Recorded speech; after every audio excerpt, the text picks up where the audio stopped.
you. You're not the star of the show. Oh, hi, everyone. Wow. Well, welcome, pescatarians and art lovers of all kinds. We are here to draw with you, with each other, with ourselves. Welcome to Draw With Me. And thank you so much for sending in all your fishes from last week. Beautiful. So many of them. Many metallic. Many gorgeous. Not from last week, from 2 weeks ago. Oh my God, you're right. Yeah. Yes, so we were not here last week because we were diseased. Oh man, first cold in, I think, 3 years. Yeah, it was terrible. Oof. So we were pretty sick, and we're not anymore. I mean, we're back. I still sound a little congested, I think. Yeah, but we feel good. Yeah, and you know, when you haven't had a cold in forever and ever, it takes a while for it to completely resolve. But my goodness. It was tough. But we're back, and we're ready to draw with you again. One thing that I did want to talk about, and I think it's pretty big news, which is that we are going to be doing a new workshop for the first time. And when was the last time we did a workshop? The last one we did was in January. Wow. And we were plumb tuckered out after having done one sequential once a month for over 26 months in a row. Yeah, so we were a little tie-tie. So we took a break. We took a break. We shored up our energy, and my goodness, we have the most unbelievable roster of artists lined up for the fall. Really good. Yeah, we have really great people, but we're starting with, I think, somebody who's kind of different for us, because I think he is just a real trained classic master of watercolor. And what we're going to be doing is well, let me just show you. Let me show you. Yeah, they say.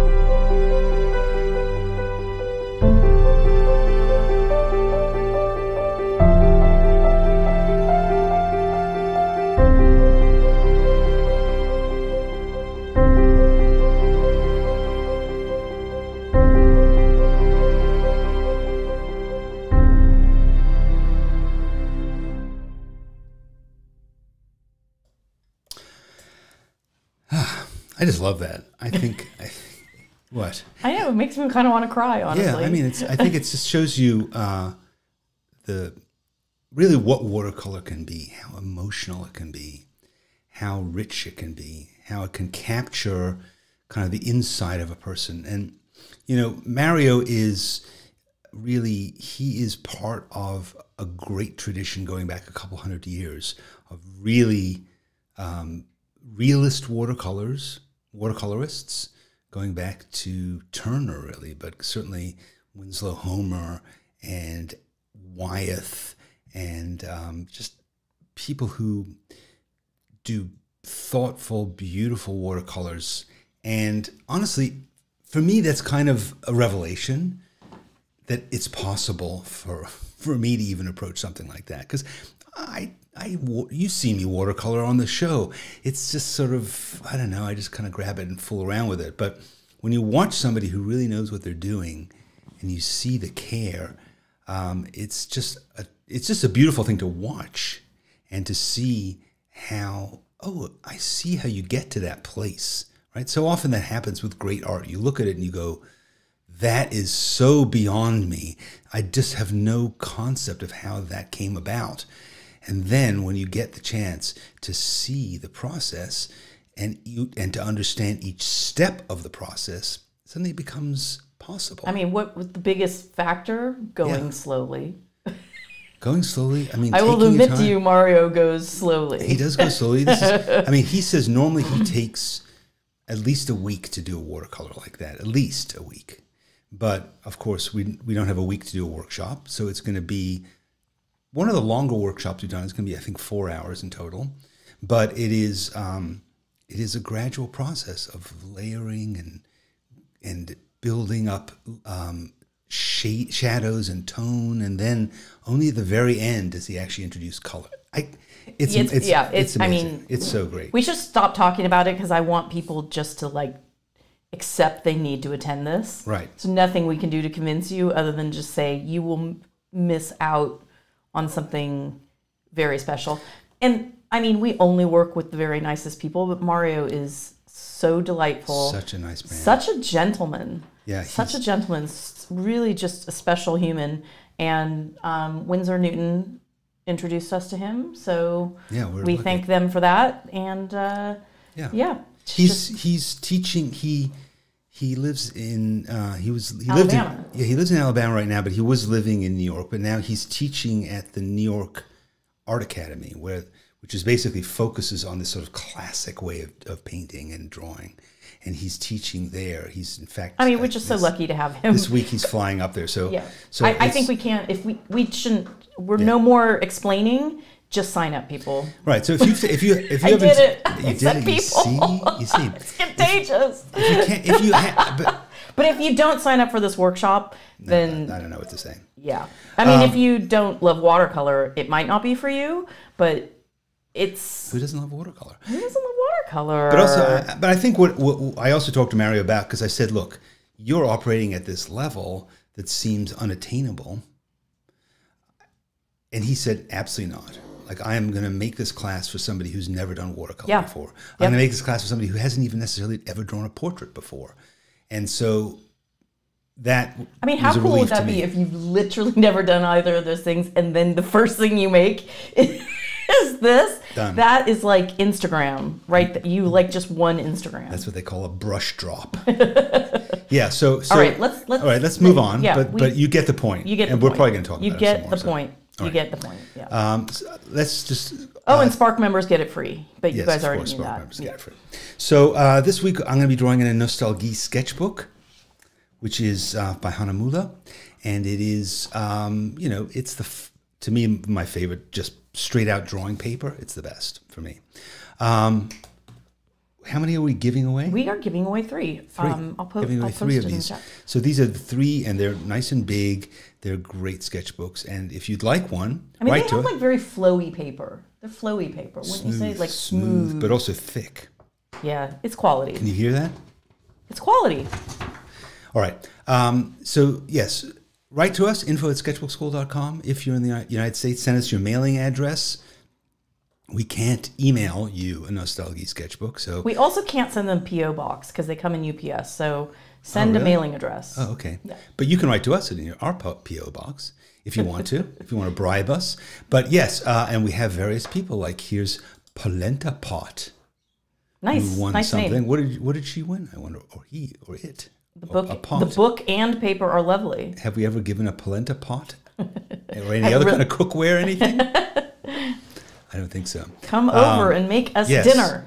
Just a Hahnemühle book. We don't know what it is exactly. So yes, well, polenta pot. I'm glad that you liked it. So write to us about it and just say I'd like it. Here's why, or not. Generally, because JJ ultimately decides which ones go into the random selection, you have to woo her a bit. Well, I'm trying to spread the love around. Exactly. Loves to be spread. So okay. We have Down on Pilly, who's in India. Don't be sad. India is a wonderful place to be from, and I'm sure you will enjoy drawing in something. I don't know. Wow. I know, good answer. Right, but I love India. In fact, my mother was born there, so there you have it.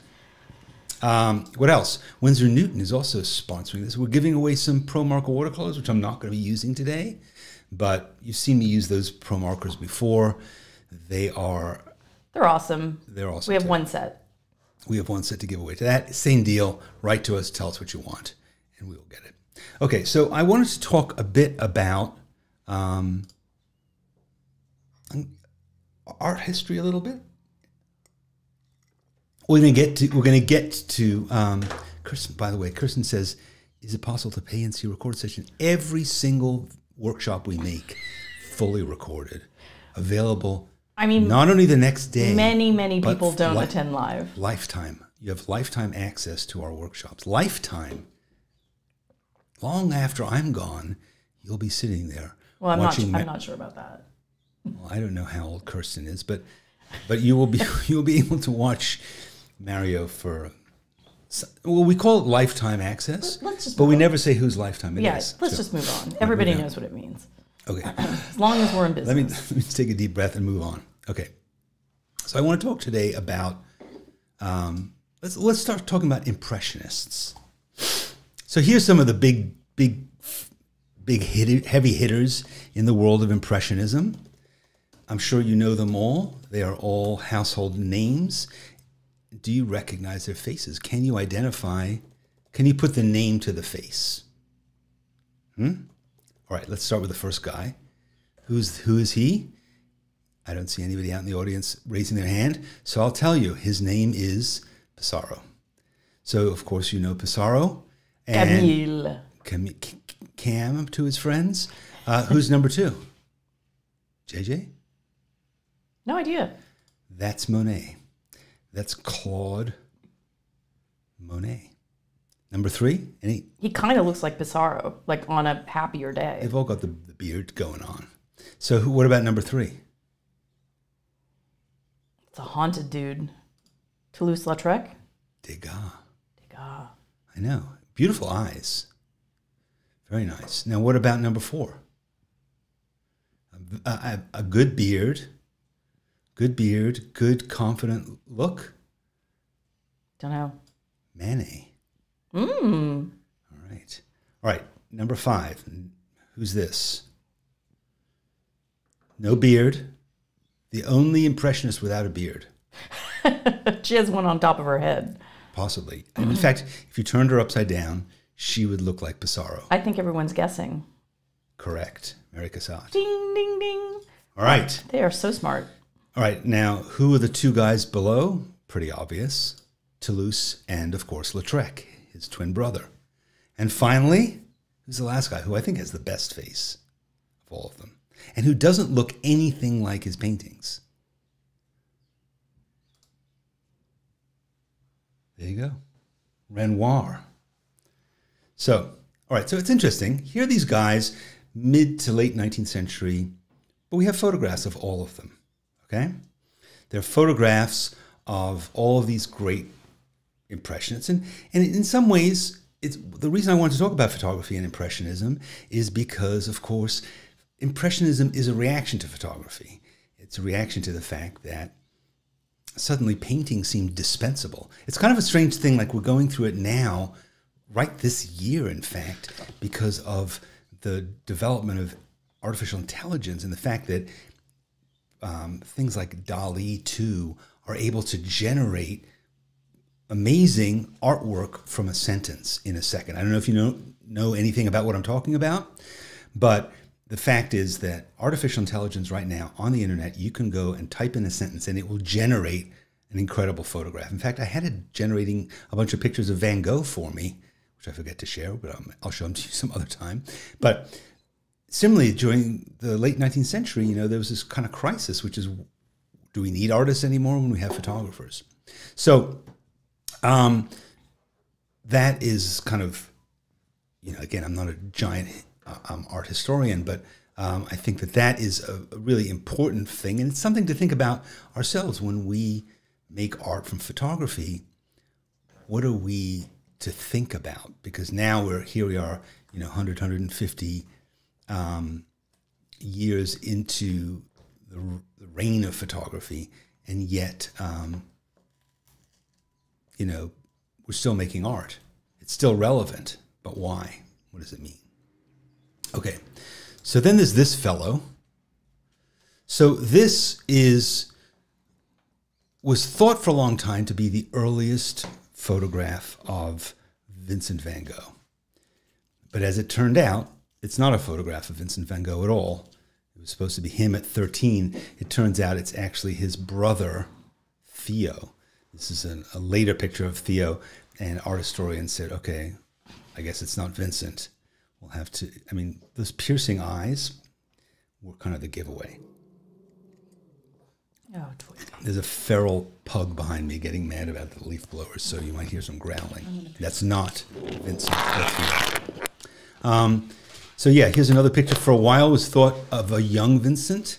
Turns out it's not. Turns out that it is also Theo with a pompadour and no beard. Then this photograph was turned up, and they identified that one of these guys is definitely Gogh. I think it's probably the guy on the right at the front of the table, on the left, on the front of the table with the mustache. And so they concluded that this was Van Gogh, but it's pretty clear right away that it's not Van Gogh. It doesn't really. Looks like a jolly little lunch, though. It does look like a nice. It gives a good impression, as it were. Oh. And then they turned up this picture and they said, okay, here's Van Gogh at art school. Now, Van Gogh wasn't at art school for very long, like a few weeks. He certainly wasn't posing for group photos. And also, honestly, does that even, I don't know, maybe you could stretch and say that that's him, but no, doesn't really look like him at all either. So, moving on. And again, you know, we have images of him from his paintings, and we'll talk about that in a second. But then this photograph turned up, I think it was about a year or two ago. Somebody found this photograph, and they were like, come on, right? I mean, this does look like him, doesn't it? For sure. Definitely, I mean, you could totally believe that it's him. And in fact, they went in and they did all this analysis, and they took his self-portrait, and they compared like the shape of his skull and the distance between his eyes and all that, and they were like, yep, definitely, this is the first, known photo of Van Gogh. But then the more they looked at it, they realized at the bottom there's like a little credit for it was in a little frame, and there's the credit for the photographer, Victor Morin, on the Rue Saint-François. So they're like, okay, great. So that's when he was in Paris. He obviously had his photo taken. Here's the problem. Rue de Saint-François is in Montreal. So this picture is actually Canadian, and Vincent was never obviously in Canada. So not him. Recently, Douglas Cotman, remember Douglas Cotman, the novelist? Yeah, Gen X. So he wrote a really famous book called Gen X, but he also has become a sculptor. Seriously? Yes, and so he set out to make he makes these big bronze sculptures, and generally what he does is he gets a person, he scans their head with computers and scanners, and then he generates these bronze sculptures. And so he wanted to make a sculpture of Van Gogh, so he did a worldwide search for several months for people to submit pictures of themselves if they think they look like Van Gogh, and a lot of guys did. Guys with red beards and the like. And then he ended up selecting this guy. Not bad, right? I mean, this guy looks like you could believe it, particularly with the old blanket around him. And so he scanned the guy's head, and he made this sculpture of Van Gogh without his ear that's pressing his ear to the ground. I don't really know. I don't really fully understand it. I didn't fully understand Douglas Cotman's novels either, but anyway, this is what it's come to. So yes, no photograph. They found out that this is kind of what they think he looks like. Another famous photograph of Van Gogh, but of course it's not a Van Gogh. Debunked. So this photograph is of Kirk Douglas, of course, but it's actually like kind of not a bad likeness. When you think about Van Gogh, certainly, the pose is similar, but even like this is him around that same time. And I found this picture. I hadn't really seen this selfie. He did it apparently on the back of one of his studies for the Potato Eaters, so kind of early. But yeah. So there's this photo of this painting of him, which is kind of Kirk Douglasian. And of course, You know, as Helen says here, we don't need a photo because we have his beautiful self-portraits. And it's true, we do. But we need a photo for today. We do. So we have lots of his self-portraits. And the thing about them is they are pretty varied. I mean, it's almost like Van Gogh we each have our own Van Gogh, let's say, you know, and you can describe him. I mean, I found this one. I've never seen this before either. Maybe you have, but I thought this is a fairly early one too. Quite beautiful. Really good. Yeah, right? So this is the only authenticated photo there is of Van Gogh. This is when he was 19 years old. It was before he was an artist. And he was working in Paris in an art dealership with his brother. And this is him. I mean, this doesn't really jibe with what I think of him. No, bigger nose. Right? Kind of fleshy, pudgy. But yeah, obviously a redhead, right? You can tell that. 2% of people are redheads, apparently. And he was one of them. So yeah, there's that. Now,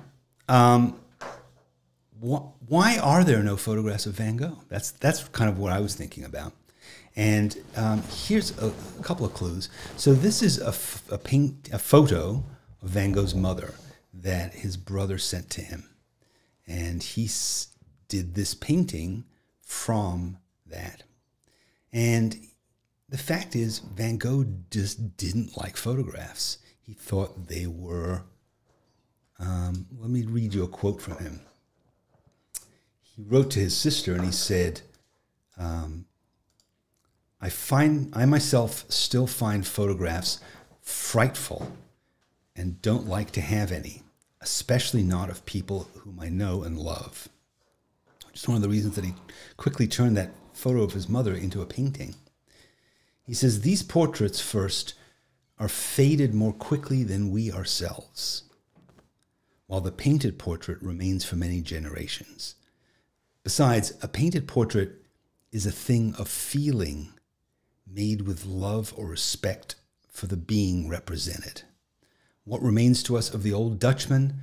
The portraits. So his objection is, on the one hand, they feel like fleeting. They feel like they just kind of happen. And I don't know, particularly maybe the photographs in the 19th century really were obviously had a different kind of feeling than modern photographs have. But then this thing that he says, a thing of feeling, a painted portrait is a thing of feeling made with love or respect for the being represented. So that's something to think about, which is that really that what he's saying is, I am not trying to just paint a likeness like a camera gives me. I am trying to paint my feelings. And that is really my goal is. So I want us to think about that. I mean, it's something I certainly talk about a lot here, which is, you know, what are we feeling about, in this case, Vincent van Gogh, you know? So as we're drawing him, let's struggle less to capture his pudginess and redness, and instead, well, maybe we do want to capture his redness. Maybe we do want to capture his pudginess but what is our reaction? Here's a 19-year-old boy, you know, who is yet to make any art, and he's going to spend the next, 10 years struggling before he actually starts to make art. And then the following 10 years, going on an incredible art adventure, and then ultimately dying so young. So I don't think it would make much difference if we did have pictures of Vincent van Gogh. We did have photographs of him. Sorry, I'm just going to bring this light back to me, if you don't mind, so I can have it here. And, let's do some work on him. So let's spend, 20 minutes or so, 15, 20 minutes, just seeing what we think about this image and, seeing how we can capture. Are you using a fine line or a pencil? I'm using a Winsor Newton 0.3 fine liner. So.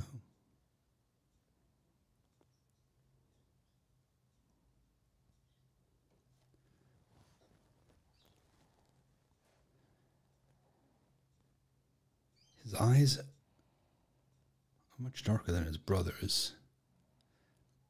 But I have to kind of convince myself that this is him. You know? Almost seems like when he painted self-portraits, he was kind of painting his brother.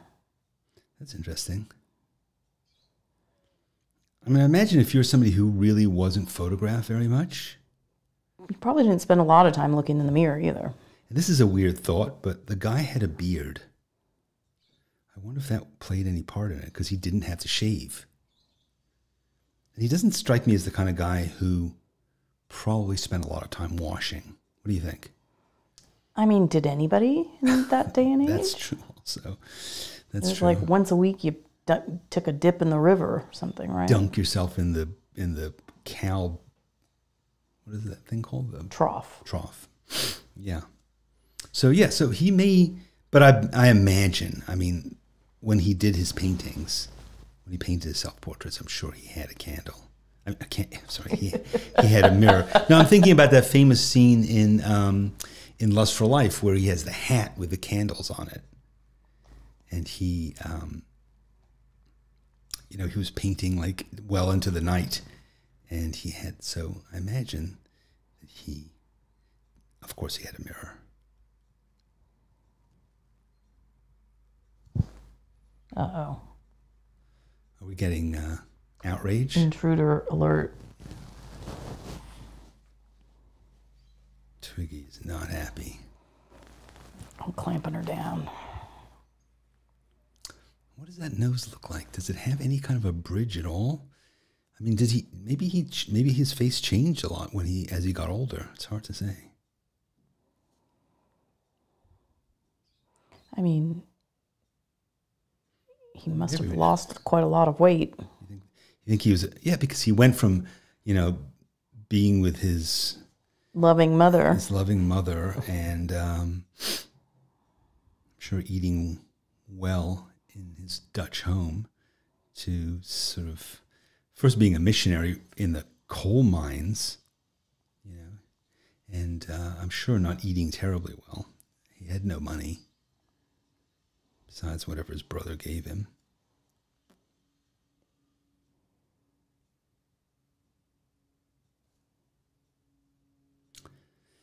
Yes.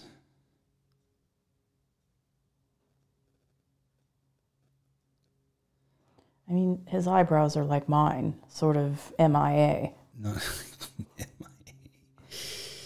Yes.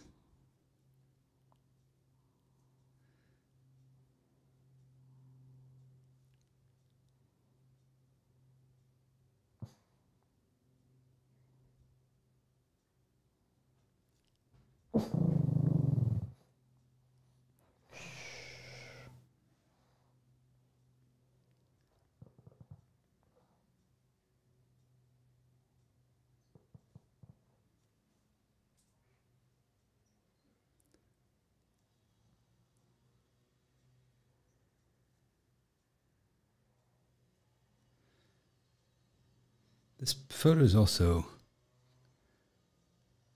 not very detailed. Doesn't have not a great quality photo. So you have to kind of make up some stuff. Very full lips. That's not really something I think of him as having either.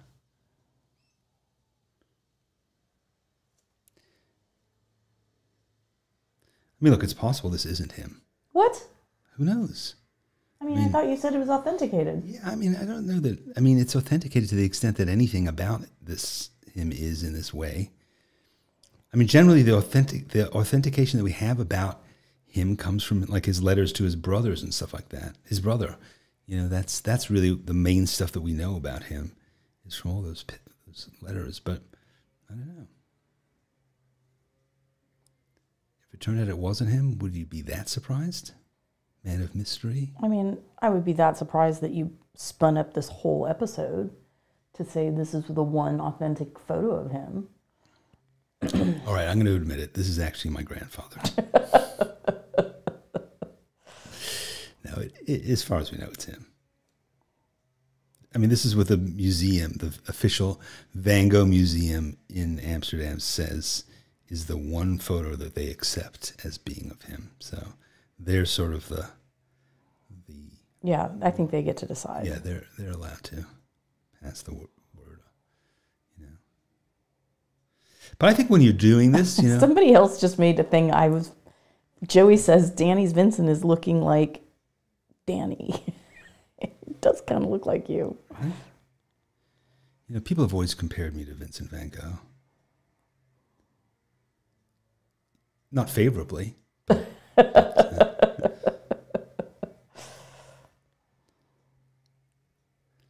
All of my drawings end up looking like me, unfortunately.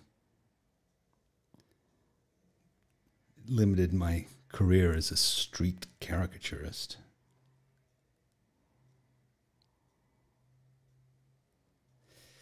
Well, Van Gogh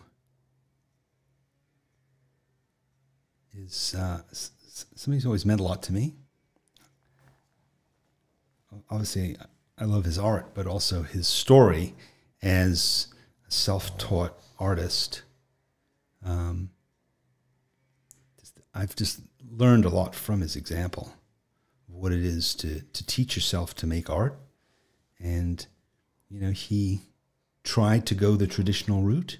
He also started much later in life than most artists do with his self-education.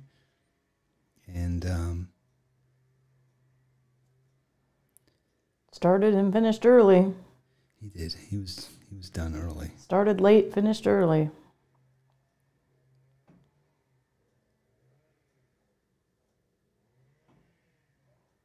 Shirley's asking, is this a photo from the Smithsonian Magazine? I think it's a photo from the Van Gogh Museum, right? We don't know. Sorry. I mean, did the Smithsonian Magazine go to Vincent van Gogh and take a photograph? I'm not sure what you mean. Was it from there? Don't know. No, it's from the Vincent van Gogh family. Anyway. Definitely seems like you can have some fun with this hair. Yeah, that's what I'm planning to do.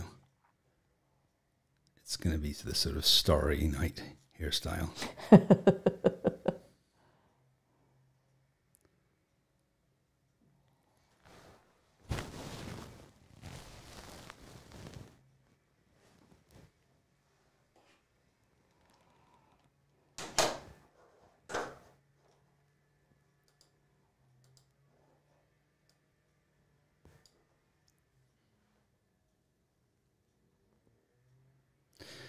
You know, I mean, if you wanted to make your drawing into some kind of a tribute to Van Gogh, think about that. Like, what would you do? You know, are you doing a painting? Are you doing a drawing? Have you ever looked at Van Gogh's drawings? He did a lot of them. He did a lot of them often with a bamboo or reed pen.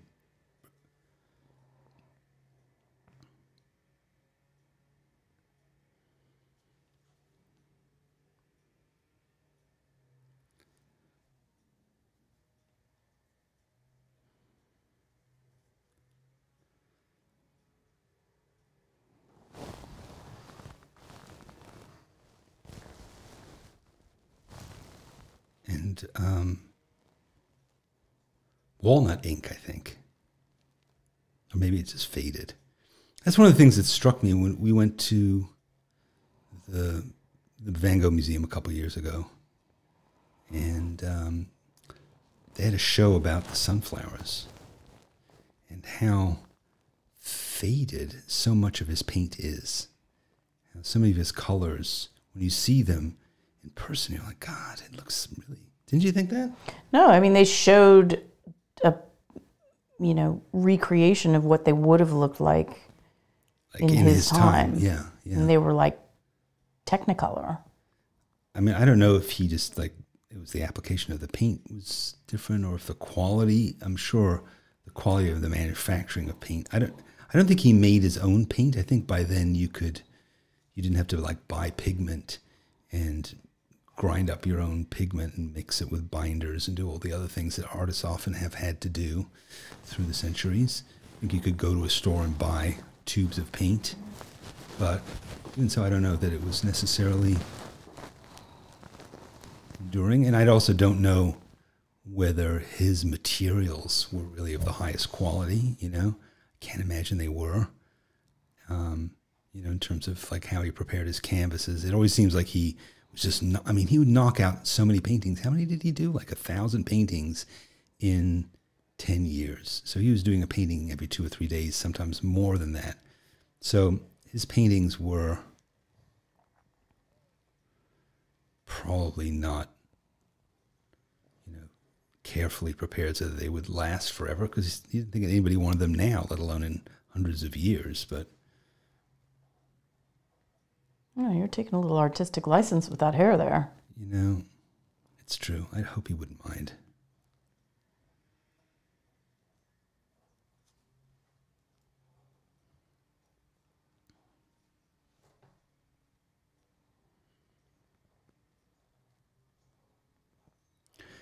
Somebody asked in whether we had gone to that Van Gogh experience. We did go. And what did we think? You know, it's colored by the time in our life, because we signed up for these tickets, and after we got vaccinated, I think it was the first time we went anywhere for, you know, it had been like well over a year. So we were just so happy to go anywhere. And we thought the experience was quite good. The criticism was, I felt it was overpriced for what you got. But that said, we were just completely euphoric. Yeah, I don't really, I thought it was an interesting experience. I don't think it had anything to do with Vincent van Gogh. You know, it was wallpaper. It was kind of cool projections, cool technology. But I don't know. It just didn't seem to have anything to do with with him. And I can't imagine what he would have thought. It was kind of horrifying in some ways. What? Yeah. That's not what you thought at the time. Yeah, it is. It isn't. I was euphoric, so I didn't say it, but it just feels a bit like, I don't know. Vincent van Gogh's biography so overshadows, for a lot of people, his work. You know? Don't you think that's true? It's like, I mean, he cut it's his like ear James off. Dean. Anybody that dies young is like legendary. Yeah, I guess that's true.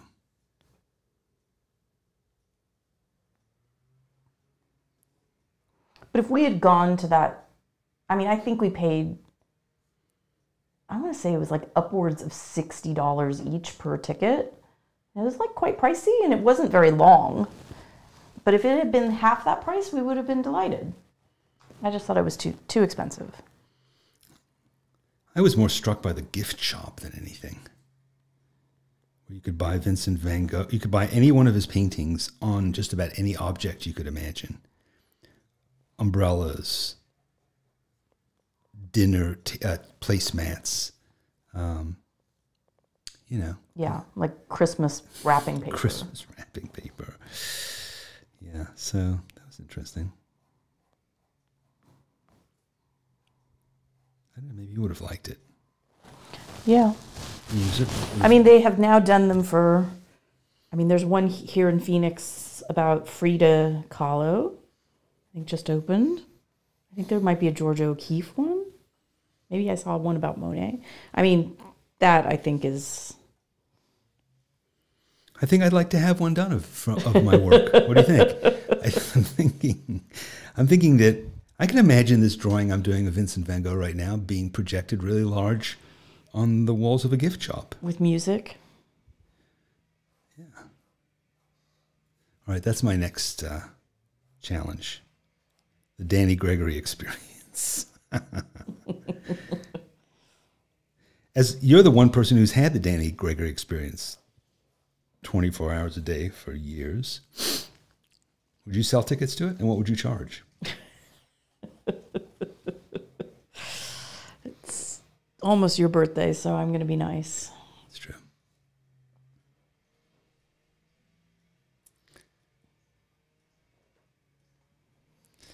Virginia says, seeing photos of sunflowers is nice. Fields of sunflowers is nice, but animating the crows in the wheat field is just over the top. That Crows in a Wheat Field painting is the one that they always say that he was, at least in the Lust for Life, they say that he was painting it like the day that he shot himself. So that's why the crows flew away. That's what they do in the movie. Gunshot. Twiglets. My goodness.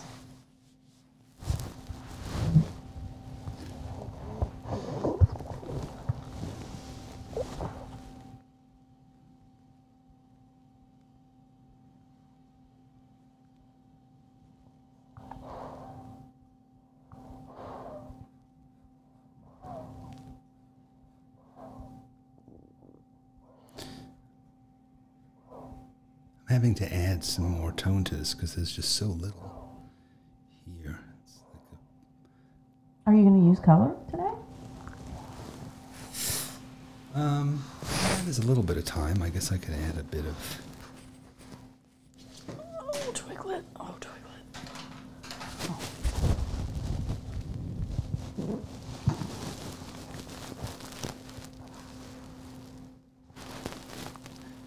Yeah, I'm just going to add a bit of color pencil.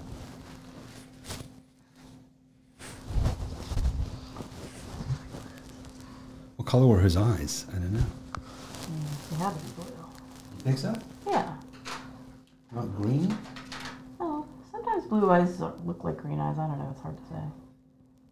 What about in his paintings? I mean, I guess they're kind of light green, would you say? I don't know.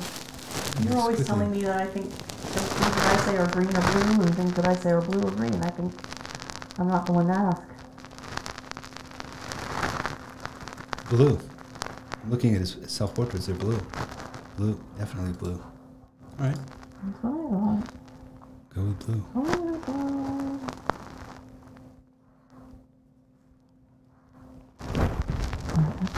What is that noise? She's rubbing on the microphone.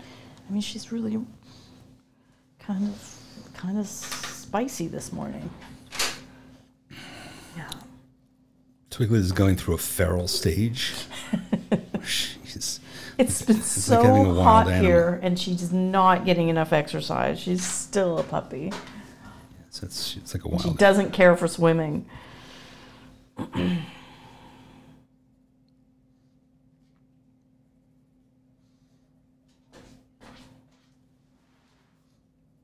What is she into now? No. Yeah, try to have her not unplug the computer. Well, she's...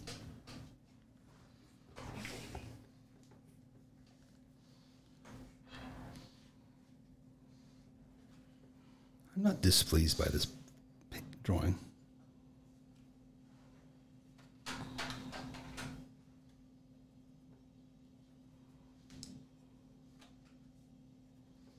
I mean, was he an alcoholic? I don't think so. No? I mean, I think he did not drink because there's stories about him being drunk, but no, I don't think he was an alcoholic. I think he had the money to be an alcoholic.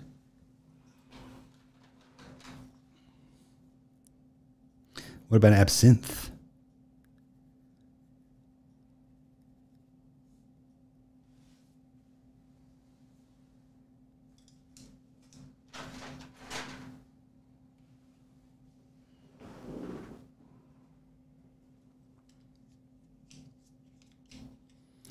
All right, it is what it is.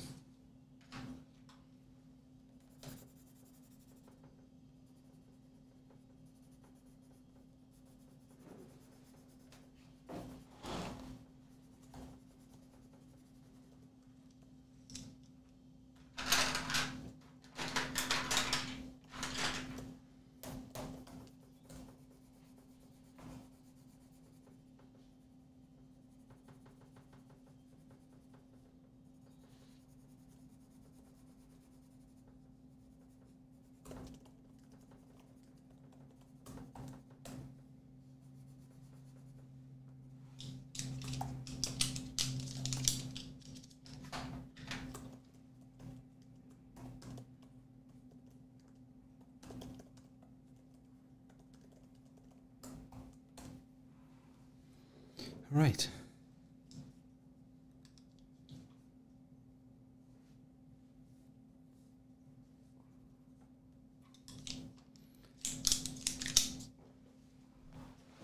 Reasonable. People are asking about these. Diane's saying he has green eyes. I just looked at colored several. pencils. I just looked at Do you several. want to like show the colored pencil a little bit so people can see? Yeah. So these are Winsor Newton colored pencils, and I think they're great. They're creamy. They cover well. They are great colors, and I have. Okay. Are they water soluble? The watercolor pencils are water soluble. But that's not what you're using today. I'm not. I'm using because I'm working in this in this nostalgie, which is not really good for water stuff. It's not meant for that. It's meant for dry materials, really. So I'm using regular colored pencils.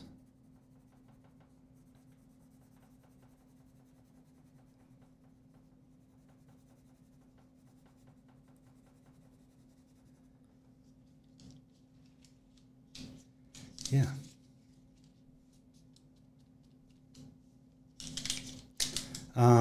Good. You need an art daddy to give you pencils? No. Don't ask other people to buy your art supplies. Go and buy your own. What? I think you should buy your own art supplies. I think art supplies make fantastic gifts. Really? Yeah. Isn't that what you asked for your birthday? Yeah, but I don't think it's right. I think you should buy your own art supplies because as an artist, they're not toys. It should be something you invest in yourself. But who knows? I'm a curmudgeon.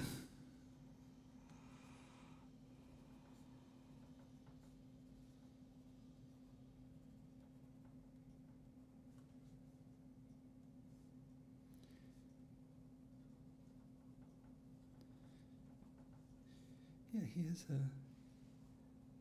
sort of a kind of a modern look to him now. With his hair, he could have been in a boys band, or I mean, if it was a modern day subject, he'd have a big bushy beard. That's true. And he'd be making pickles in Brooklyn. And That's true. drinking artisanal. He'd have a neck tattoo at least, at least one.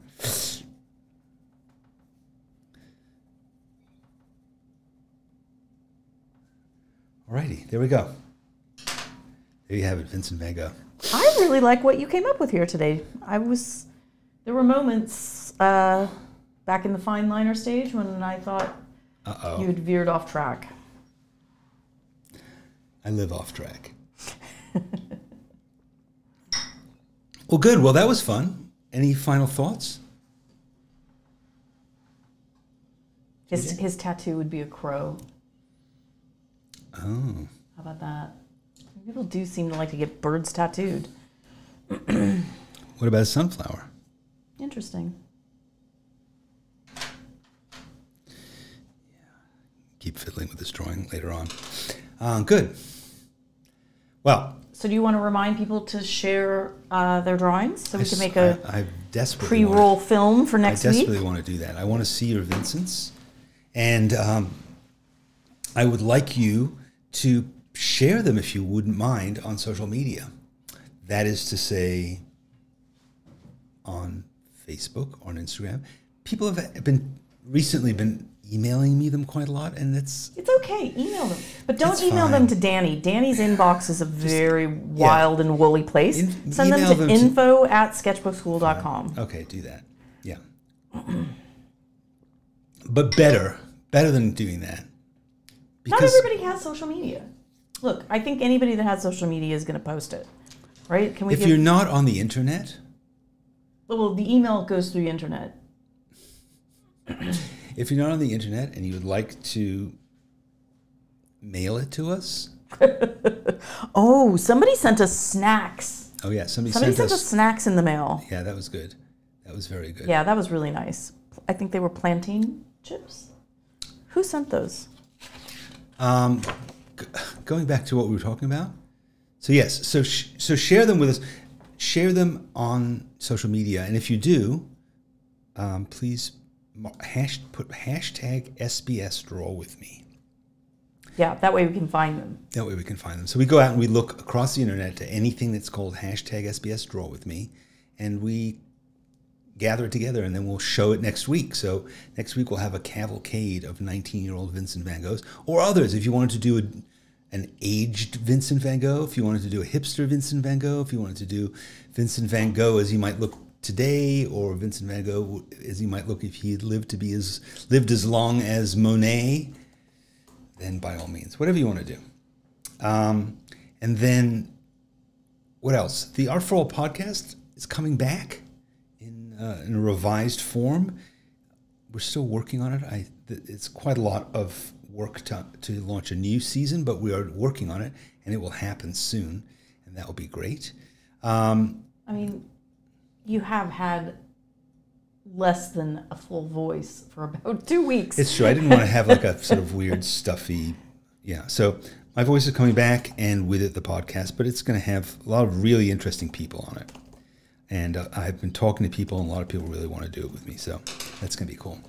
But meanwhile, you can subscribe. There's 61 episodes that we've already made, so feel free to listen to those in the meantime, wherever you get podcasts. Don't forget, if you would like the Hahnemühle Nostalgie, or you'd like the Winsor Newton watercolor markers, write to us at info@sketchbookschool.com, only if you have a U.S. mailing address.